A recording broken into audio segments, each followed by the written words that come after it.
We are live.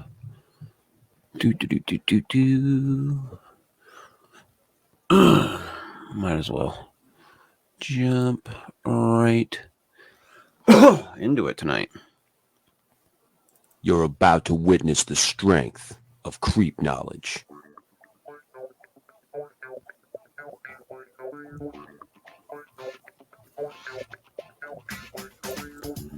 Good evening.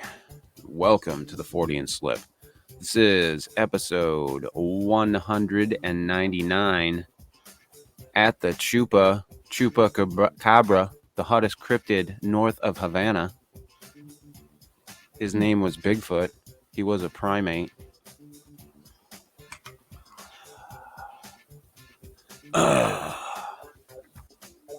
Good evening, everyone. Not in good spirits. Maybe I will be at some point. How was your week, Katie? Oh, not bad. Yeah. Played some sand volleyball last week. Sand volleyball in the middle of winter. It was kind of indoors. It was still freezing, but yeah, it was fun. Oh. Did you dress in the volleyball outfits? Because that would have made it even more cold. I mean, I wore like yoga pants and a tight sweatshirt. Not the outfits that they make them wear at the Olympics. No. Too cold for that. It was like 13 degrees outside, and I think the inside place was maybe 55, maybe. If you were lucky. It was cold. Oh, that's funny. Yeah, another fun week. I actually tried to check out Cull's show for a little bit last night. Oh yeah. Yeah, I didn't make it very long. I was freaking tired last night. And I wound up sleeping, so that fucking sucked. I screwed up my sleep schedule, which is going to be all kinds of fun tonight. But yeah, I checked it out for a little bit. He had some gentleman on there. I can't remember his name. Bean or some, I don't fucking know. But he was surprised to see me in the chat. I know that. And I did get a message from a one Phil Poling asking me when he was going to be on the show again. Good old Phil Poling. Old para breakdown. I don't know, Phil. Sometime. It's not the exact same show that it used to be. It is and it isn't. It's a touch different. Although I've thought about doing some topics. Yeah, here or there. Yeah. Let's see where we go. I am liking the news format though. Yeah. Currently, I am enjoying me it. too. So that's working out pretty good. I am almost done with Ultimate Evil. Yeah, I need to start that doc again. The Search for the Sons of Sam by Maury Terry. And after watching that documentary and reading that book, well, I'm not done with the book yet, but I'm a good fucking portion of the way through. Damn it. I don't know how much of the cult thing I buy into. There was definitely something going on when it comes to that. But there was definitely, in my opinion, based on the evidence that I've seen in that documentary and in the book, if all of these sources and everything are true, which it seems like he was very diligent, extremely diligent, then there was more than one shooter. There was more than likely more than two shooters. in the Son of Sam killings. I always thought there was definitely more than one. And there were things that Berkowitz knew about in advance that were really strange. So there's a lot to that story. And I think I would like to delve into it again. I'm definitely going to go back and rewatch the documentary after I'm done with the book. But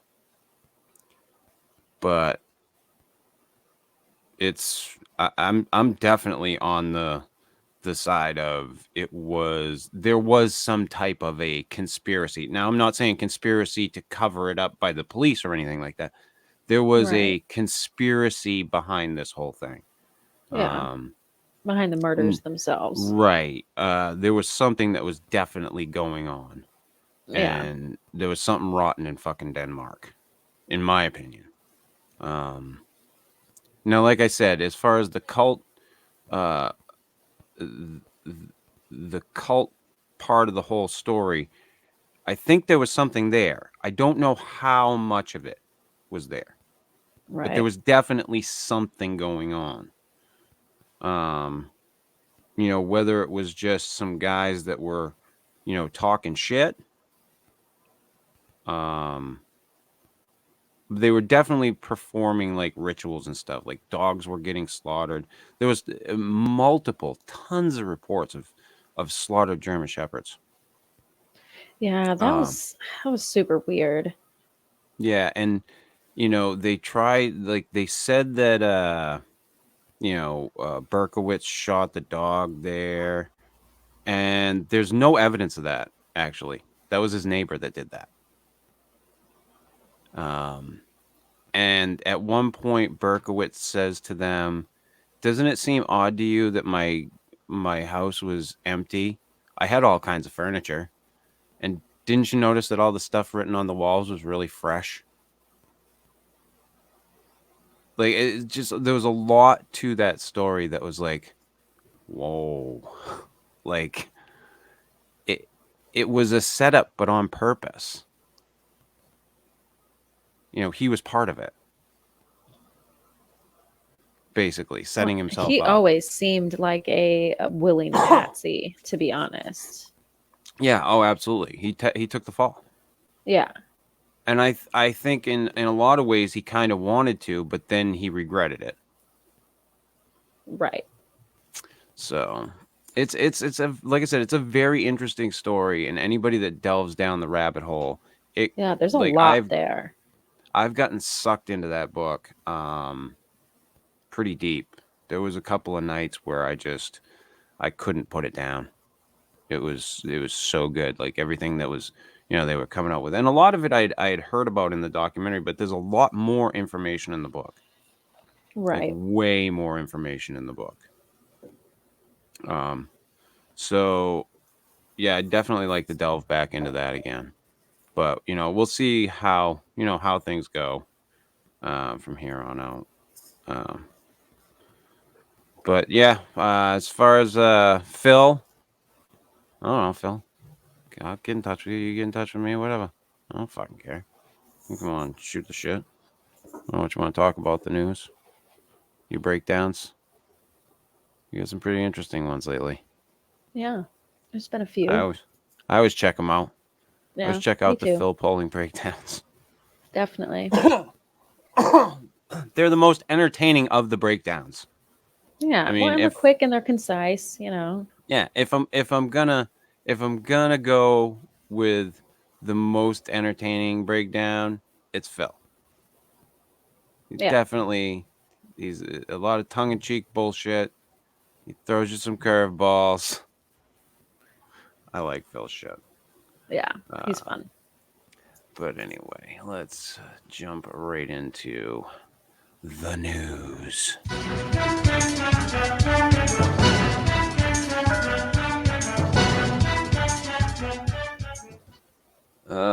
What do we got here? Dun, dun, dun, dun, dun. From themirror.co.uk, UFO spotter makes sighting in Earth's orbit that's 100% proof. 100%. UFO spotter says he has found 100% proof that aliens are watching over Earth after a picture of the International Space Station was shared online. Scott Waring is a space buff and runs the website UFO Sightings Daily, because he's got to fucking find them. And there he shared a blown-up version of the image where you can see a reddish object that he claims is an alien spacecraft. He said that after much careful analysis, he was sure it wasn't the moon. And whatever it was much, much larger than the ISS in the foreground, as the Daily Star reports. Scott said that he monitors the space station's live stream and has done for the past 6 years, so he knows a rare sighting when he sees one. Publishing his find on Wednesday, stunned Scott said, "Watch this live space station footage taken today, and you will see a close-up of a huge sphere UFO rising up in Earth's orbit. It's not the moon. The moon is 5 times bigger and bright. The object is much smaller, oval in shape, and has some unique red-green colors to it." The teacher from Taiwan believes there's no other explanation for what was picked up on camera other than an extraterrestrial controlled spaceship. Scott told his 40,000 readers, "I and others have seen such UFOs orbiting Earth's moon, but this event is a very rare one to see orbiting Earth. This UFO is several times bigger than the space station." Absolutely amazing catch and 100% proof that aliens are watching over Earth. Scott recently thanked his audience for donating to his fundraiser so he could afford a brand new computer capable of meeting his UFO detective demands. Well, good for you, Scott. They don't show you a picture of it. I say, well, and what's like NASA's response to this, you know? Oh, there's a blown up blurry here. I'll let y'all see this bag of horse shit. Share screen. There you go. That's what it is. That's the UFO. Definitive 100% proof. 100%. Gee golly, he's right. 100% solved it. 100%. That's Vija. Fucking back from the fucking recesses of space. Wow. Fucking Vija. What the fuck? Some people's fucking kids, I tell you. I just don't even know. Oh, God. From Tor.com. They're a great book publisher. 5 more reasons aliens are avoiding planet Earth.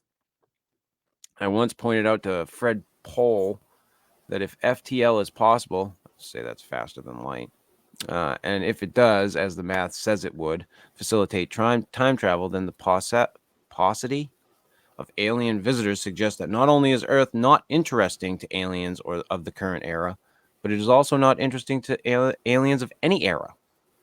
Pohl said that was the most depressing thing he'd ever heard. I am happy to have enriched his life. The idea that Earth is simply not worth bothering with may seem counterintuitive to us. However, our perspective is highly skewed by the fact that we come from Earth. I come from Earth. I do. Aliens may have good reason not to bother with the planet. Way back in 2021, I discussed 5 reasons why aliens might not have visited us. Here are 5 more reasons. The simplest reason why aliens might not visit us is because they do not exist. The Earth's fossil record suggests life sprang up as soon as it could. This seems to imply life could be common.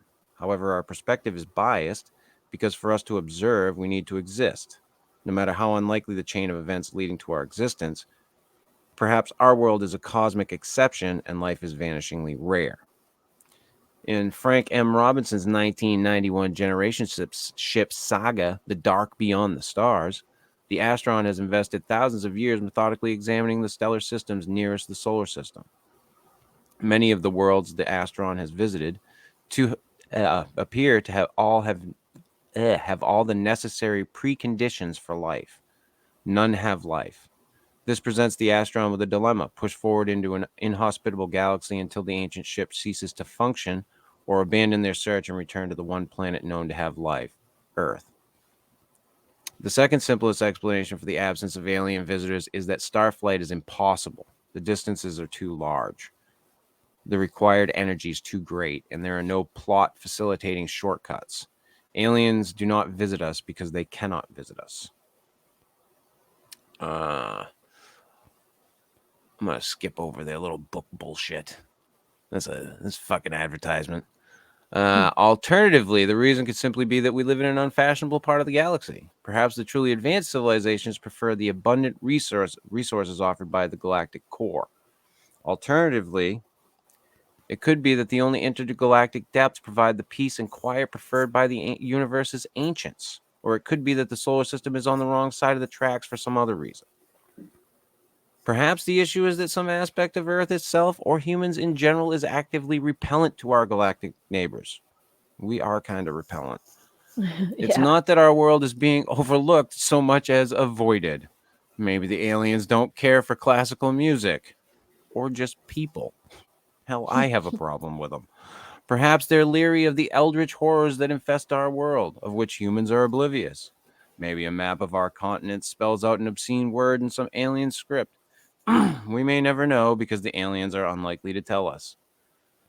Last and most depressing, perhaps mortality provides the explanation. The average lifespan of advanced civilizations could be very short. The same tools that would let cultures travel from star to star also allow them to destroy themselves as soon as their self-control lapses. It could be that each new assortment of starfarers finds itself alone in a galaxy filled with the relics of long-dead civilizations. Well, thank you, Tor. This is so nice. I love that when that was very much like, here's some reasons for why aliens haven't come, and here's some books that we published. And I like Tor too. I read a lot of fucking books published by Tor. So,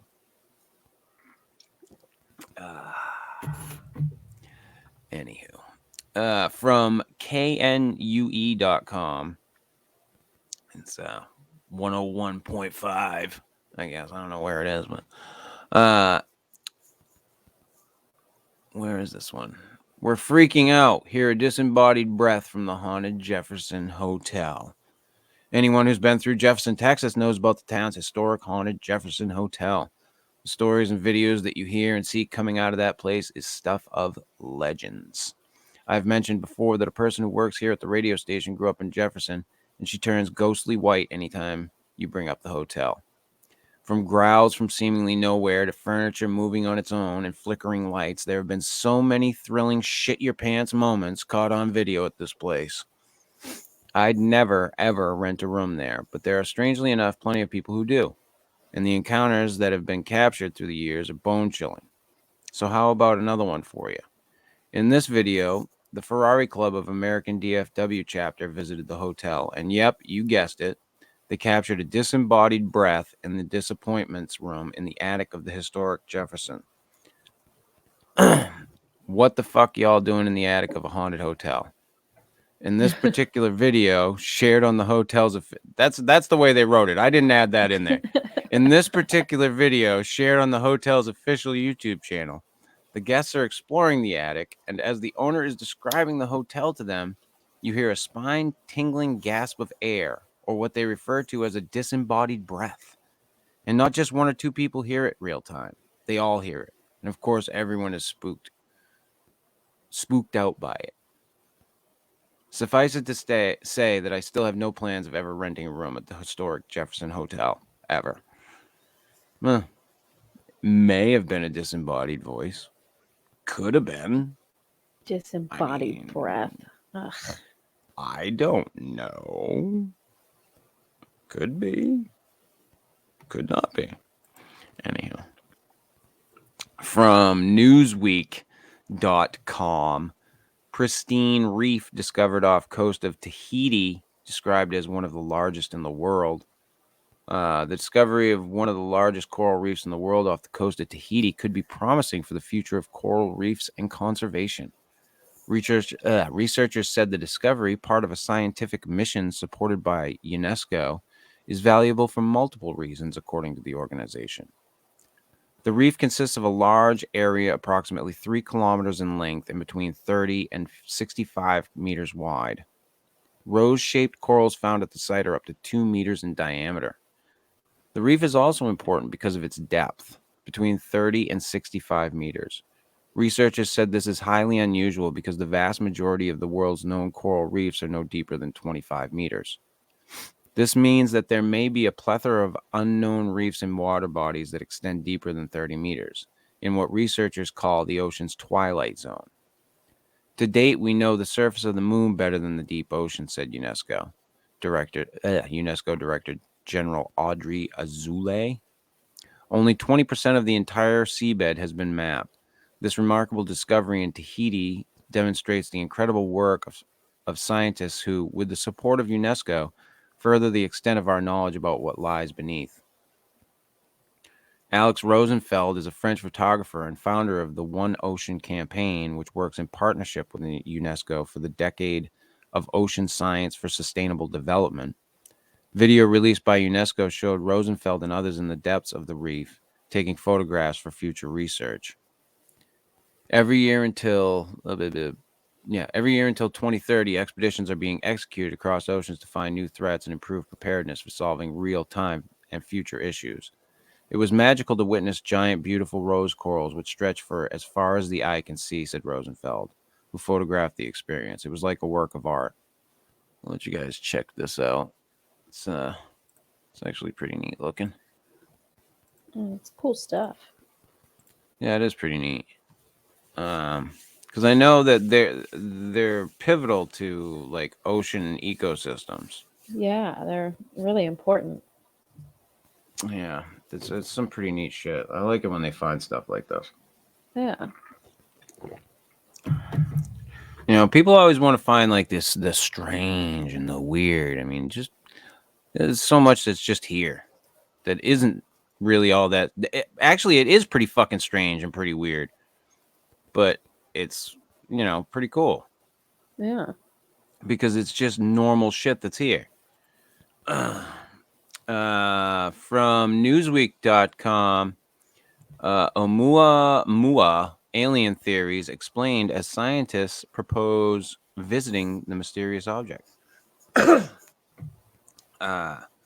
We've talked about this thing quite a bit, I do believe. Scientists have proposed a space mission to go and investigate the mysterious cosmic object known as a piece of shit flying through our solar system, or Oumuamua, which has fascinated astronomers for years and been theoretically linked to extraterrestrial life, or Mr. Hanky. Oumuamua was first detected via telescope in 2017 by Robert Warwick, an astronomer based at the Universe of Hawaii. I think that's supposed to be university there, Newsweek. The universe of Hawaii, as it passed through our solar system and slingshotted past the sun at nearly 200,000 miles per hour. The object is baffling, having eluded classification as either a comet or an asteroid. One of the strange things about Oumuamua is its shape, described as cigar-like by NASA. It is around 10 times as long as it is wide, unlike any other object seen in the solar system. Astronomers later confirmed that Oumuamua was the first object ever detected to have visited our solar system from another star. But almost as soon as the object had arrived, it was on its way out, passing the orbits of Mars, then Jupiter in 2018, and then Saturn in 2019. Astronomers are still not sure exactly where Oumuamua came from, and inevitably some theories involve aliens. To find out exactly what it is, some scientists have proposed launching a mission to visit the object. But this could prove tricky since it is speeding away from us all the time. One way to do it would be what is called a solar Oberth maneuver, which would involve slingshotting a spacecraft around the sun in order to speed up and catch Oumuamua in a couple of decades. But it carries risks and the need for a heat shield. In a new draft study published last week, scientists have now proposed another way of reaching the strange object by using the gravitational influence of Venus, Earth, and Jupiter, meaning a probe could potentially reach Oumuamua within 26 years or so and avoid the risk of a solar flyby. It could launch as soon as 2028, the authors say. It should be noted that the study does not yet appear to have been published in a peer-reviewed journal. Almost inevitably, some theories surrounding the origins of Oumuamua involve intelligent extraterrestrial life.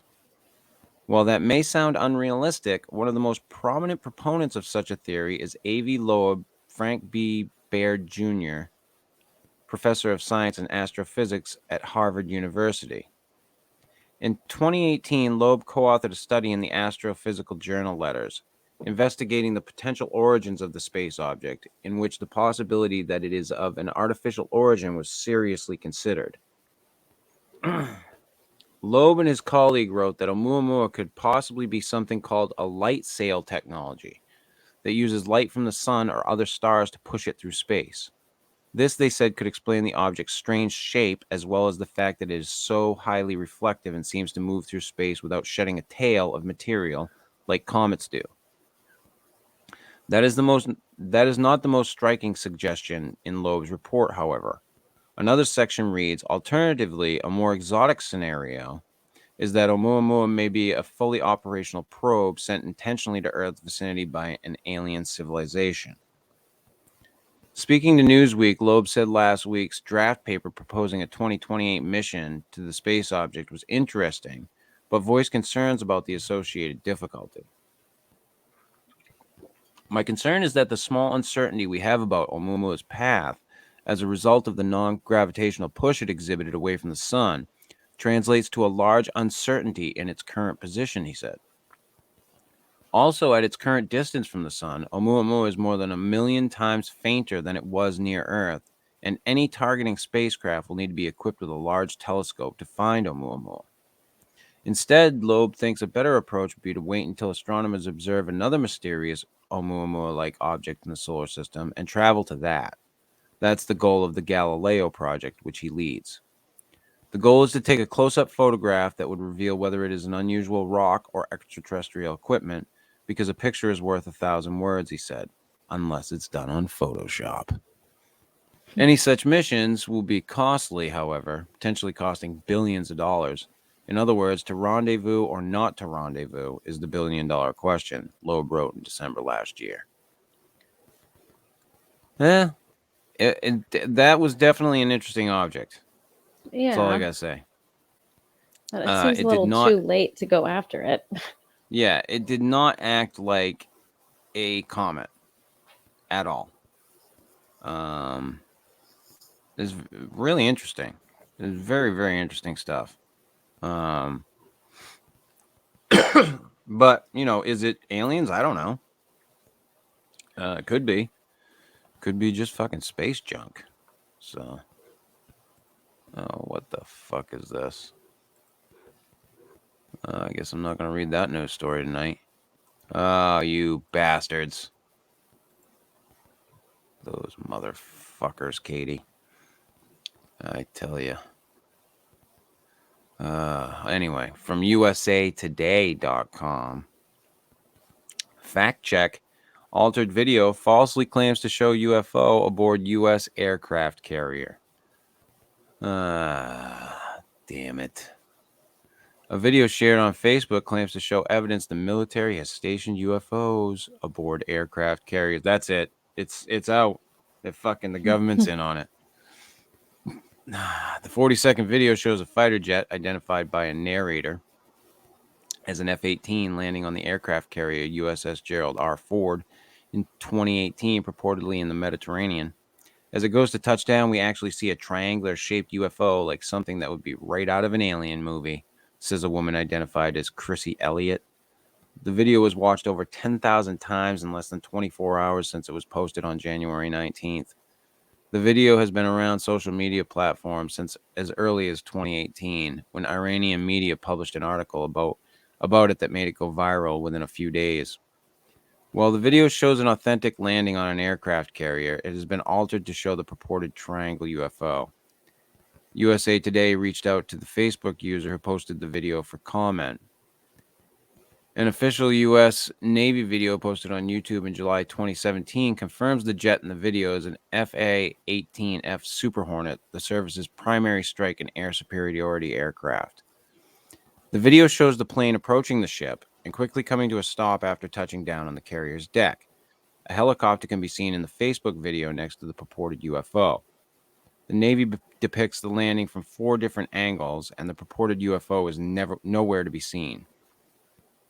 Additionally, the video's caption says the landing is aboard the USS Gerald R. Ford in the Atlantic Ocean, not the Mediterranean. The Navy didn't immediately respond to USA Today's request for comment, but a spokesperson told Lead Stories the video had been altered. A similar video posted by USNI News, a news outlet affiliated with the nonprofit U.S. Naval Institute, also shows there wasn't a triangular-shaped aircraft aboard the ship. Based on our research, we altered a video that claims to show a UFO stationed aboard an aircraft carrier. An official video posted by the U.S. Navy shows the ship's deck was clear of any triangular-shaped aircraft. The video has been around since as early as 2018 when it gained traction after Iranian media wrote about it. What the fuck? Oh, that's their fucking... You know what that was, Katie? That was their fact check. Oh, Nice. God. That's going to be the new fucking thing. It's going to be the new fucking thing for everybody. Oh, God damn it. From ScienceAlert.com, latest study finds no trace of aliens in 4 billion-year-old Martian meteorite. To date, we found over 100 precious Mars rocks that have traveled from the red planet and landed on Earth at some point. Among those, specimen ALH84001 might well be one of the most enigmatic. I always thought that LAH84001 was the most enigmatic of the bunch, Katie. I mean, I think I was ahead of the game on this one. It's very astute. The meteorite, I know. The meteorite fragment was picked up during a snowmobile ride in the ice field of Allen Hills in Antarctica in 1984, and it's thought to have formed. That's like just a snowmobile ride in Antarctica. Let's say, so how do they know these things came from Mars? Like, how did they figure that out? I'm a simpleton. They're scientists. They know this shit. That just seems so weird. Like, here's a random rock. Let's see if it came from Mars. They found it in the hills in Antarctica in 1984, and it's thought to have formed on Mars around 4 billion years ago. Straight away, it was recognized as the most unusual rock collected on the trip. What has especially intrigued scientists since the discovery are the minuscule traces of organic carbon detected as part of the rock's composition. Could this point to early alien life back on Mars all those billions of years ago? Well, probably not, according to the latest study of the fragment. Instead, the organic molecules found in the meteorite are most likely the result of particular fluid and rock interactions similar to those that happen on Earth. Analyzing the origin of the meteorite's minerals can serve as a window to reveal both the geochemical processes occurring early in Earth's history and Mars's potential for habitability, says astrobiologist Andrew Steele from the Carnegie Institution for Science in Washington, D.C. As one of the oldest known rocks from Mars, ALH84001 serves as a window into early planetary processes that may have also occurred on early Earth, the team notes in their paper. Hypotheses as to the provenance and formation of mechanisms of these organics include abiotic production by impact-related igneous and or hydrothermal processes, biological production by putative ancient Martian organisms, and terrestrial contamination. Whatever the fuck all of that means, Katie. To study the tiny carbon globules found within ALH84001, I feel like that's my call sign now. ALH84001, report to the front. The team gained access to a thin section and a chip of the meteorite obtained from NASA Johnson Space Center. They subjected these fragments to a variety of techniques, including nanoscale level imaging, an analysis of the isotopes present in the rock, and spectroscopy, including light to study the chemical composition of the matter. And then they stuck a thing up its ass, because why not?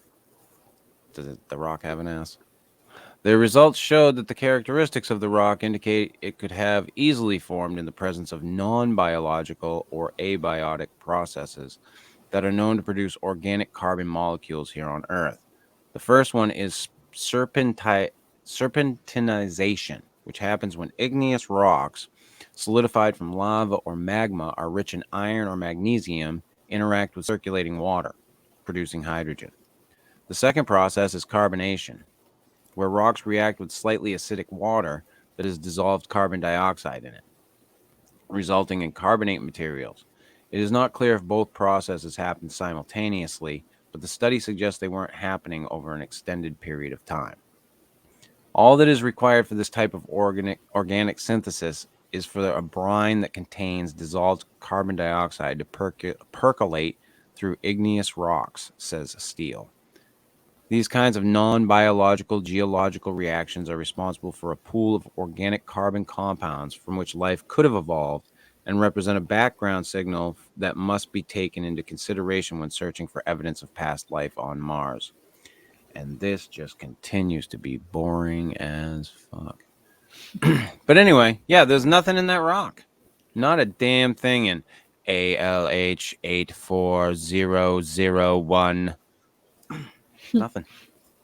Not a damn fucking thing. But yet they get somehow nothing. found so much to say about it. Well, yeah, that's they always find shit to say about it. That's the news. The news, quote unquote. So yeah, what do we got? No aliens. No aliens. And from Yahoo News, from yahoo.com. What do you think I am? Animal rescue asks of freezing creature found in Pennsylvania. I actually saw this story before you sent it to me. Katie. Yeah, it was By all the over. way. Is it a chupacabra? I don't know. A four-legged creature was recently rescued from freezing cold temperatures in Pennsylvania, but what exactly the animal is has left experts puzzled. Christina Eath said she followed paw prints to find the animal outside her basement door in Fairfield Township, WPXI reported. Initially thinking it was a dog, she kept the animal in her basement as if it was freezing, skittish, and scared. She said on Facebook, TJ's Rescue Hideaway, a local nonprofit foster-based rescue organization, was called to Eath's home, but they weren't sure if the animal was a dog, so Wildlife Works in Mount Pleasant was called to help identify the animal. The organization, which specializes in deer, raccoons, mammals, and rabies vector species, said it has started treatment and collected a sample to determine what the creature is. It will likely take 2 to 4 weeks before they know anything. What do you think I am, dog or coyote? The organization asked on Facebook. Morgan Barron with Wildlife Works described the animal as very timid, very scared, and not aggressive, which leads her to believe it is a dog. I honestly can't definitively say what it is, but to err on the side of caution, since they can carry rabies and since it might be a coyote, we will get genetic testing done and go from there, Barron told WPXI. It looks like a dog. I don't know that it's a coyote. I thought at the end of the article it said it was a coyote. Nope.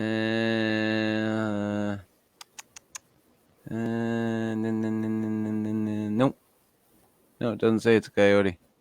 No, it does not. I'll pop it up so you all can see it. See what we're talking about. The chupacabra. It's not a chupacabra. It's not a. I just don't see a domesticated dog getting that bad of mange. It can happen if they're left out, if they're abandoned.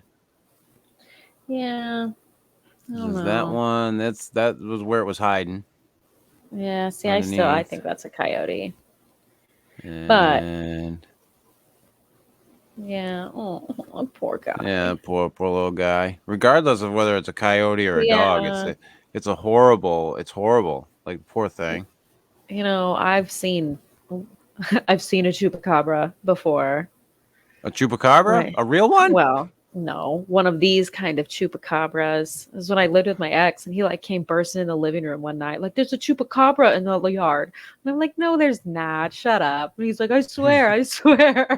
And sure enough, I go out there, and it was a fox with the worst case of mange. It was just as bad as that thing. I mean, it was horrible. It was so sad. Yeah, that's bad. I I mean, was like, it'd "Yeah, be that's not a interesting to see what chupacabra." it'd be interesting to see what that thing looks like when they, when it's healthy. Yeah, if they can get it healthy. Sometimes when mange goes that far, you can't always come back from it. So Right. it's really sad. Yeah. Let's hope, because that's that poor thing. That's just Yes. awful. At Just least plain he's in good awful. hands now. Yeah, it's. I see stuff like that, and it's like, oh God, I know. poor little buggers. I got a fucking soft spot for that type of shit, for animals. Oh, It's yeah, me too. it's it's not easy to watch. No. Like like once or twice a week, I'll watch those damn dodo videos, and I'll get a good cry about some fucking dog that they rescue, or Yeah. those fucking things. They get me every time, every Yeah. fucking time. No, they do me too. I can't. I So try not to watch stuff like that. yeah. So I got a message from the old Phil Poling while we were right here doing the show. Well, no shit. Yeah. Yeah. Yeah. I'm Doing surprised the he didn't just show. join the comment section. I know. Uh, I don't know what he expects out of me. Doing the show now, Phil. What do you want? He made me lose people on the Facebook page. Why? Well, not on his. It wasn't his fault. I'm not blaming Phil. But Phil came onto the Fortean Slip, and I had posted a thing about Johnny Five from Short Circuit. And Phil posted that he was on set for that movie. And I posted, because I'm an asshole, well, isn't that special? And Phil and I are friends. Right. There were But people that literally posted, "That's it, I've had it with this page, you're a prick," type of thing. Like, what are they, I'm Phil out. stands? Yeah, the Phil's fans. So Jeez. they couldn't handle it. They had to bail. Internet's a funny place, isn't it? I was too hard on Phil. Because Phil doesn't have, like broad shoulders or anything. He hasn't No, been and he putting out doesn't. videos for a long time on YouTube. He doesn't But razz anybody else ever either. no, Clearly, so no, no, never. no. But I give them a little bit of ribbon, and boy, I'm the devil, according to these people. Jesus. One guy wrote, "Your page isn't all that special, Oh, fucking Christ. Oh, you fucking assholes. God. People suck. I just have to wonder, like, what is it inside of you that makes, like, what is it? Like, if you don't find my page funny or interesting, what makes you have to go on there and say that? Okay, Right. Yeah.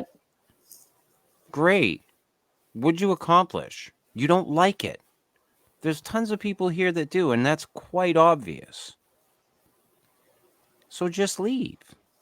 Yeah. It's weird human behavior. Yeah, it's a very, very odd behavior. Excuse me. I have to check on something, Katie. Check away. Uh, I won't be entertaining while you're gone. yeah, I'm not going anywhere. I just had to throw a text message out there. But yeah, I'm gonna wrap it up. We're gonna go a little short today. We will be back next week. We will go with the Monday 7 o'clock time slot from now on. I do believe I like this idea a little better. I think, and I think it works out a little better for Katie too. Word. So I think we're gonna stick with the 7 o'clock time slot. I will converse with Mr. Phil Poling and see what gems he can bring to the table. Because if he's not bringing anything to the table, then the table isn't getting fucking set up, and that's all there is to it. I will not fucking set that bitch up so that he can throw a bunch of dog shit on it. You gotta bring something to the table, Poling. Me and you on the table. Let's bring something. Bring it. But yeah, I'll talk with Phil. And I do want to see about getting some people on in the future. I just, like I had said, with Katie and I doing this by ourselves, which I just wanted to try and do something where we could find some sort of a rhythm between the two of us. Before we go delving off into all kinds of other shit. And the news is really easy. Like, we can just read the news and, talk about the news, and, it's a show. But it gives us a chance to really get our feet wet with how we're going to work together. Because I was so used to Steve. Steve's a different animal. You guys had a good rhythm going for a long time. Yeah, for a really long time. So, now it's a little different, but I think we're finding our rhythm okay, and eventually we will delve off into other stuff. I just wanted to make sure that we were good with what we were doing. So, and that's not to break down the fourth wall for everybody, completely, but that's basically what I'm doing, is I'm trying to find a rhythm for the show before I go delving off into other areas, because if it doesn't work, then what's the point?